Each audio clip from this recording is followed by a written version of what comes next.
फोटोटे को आपण माने भल से देखंतु ये कौनसी राजनेता किंबा कौनसी सिनेमार सुपरस्टार नुहंती ये होउछंती डॉक्टर लक्ष्मी बाई जे जने स्त्री विशेषज्ञ डॉक्टर सी तांको जीवन रे जेतिकी धन संपत्ति कम रखिथिले से सबू आम ओडिशा गवर्नमेंट को बा आम एम्स मेडिकल ओडिशा गवर्नमेंट को नुहे तो एम्स हॉस्पिटल को सब डोनेट करेंगे आगामी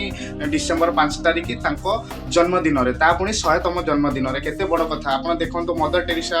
कथा आपण सुनिथिबे केते बड़ बड़ आम जो नारी नेत्री अछंती तांको कथा सुनिबे किंतु ये मां जनक समस्त ठारो टिके भिन्न तो आपण माने देखंतु ये तांकर जेतिकी भी धन संपत्ति थिला सब डोनेट करबा को जाउछंती एम्स मेडिकल को आउ ये कथाटा आम ओडिशा रे पूरा भाइराल होईछि तो मां को समस्त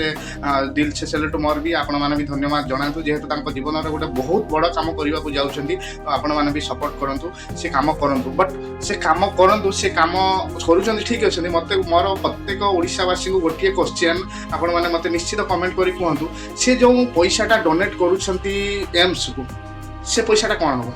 आमे प्रत्येक दिन भाइराल होछि वीडियो देखुचंती कि एम्स रे रोगी को भल से ट्रीटमेंट करा जाउनी पैसा पाई फेरै दिया जाउछि बेड दउनांदी पैसा पाई सब बेले देखुचंती जदि एम्स मेडिकल रे से डोनेट करूचंती तो से पैसाटा प्रकृत रे रोगी को पाखरे पहुंचीबो ना आउ बड़ बड़िका सरकार जो सरकारिया बाबू जो अछंती तो सेमान को पॉकेट को जीवो सेटार आपण मान निश्चित कमेंट करो कहंतु आउ ये पैसाटा जो डोनेट करछन परोक्ष भाबे न प्रत्यक्ष भाबे केमती डोनेट करछन से जानिथिबे तो भल कथा डोनेट तो आपण माने निश्चित कमेंट करी कहिबे कि से पैसाटा एम्स रे प्रकृत रे रोगी को सेवा रे लागिबो ना आउ किछि हबो रहली जय जगन्नाथ।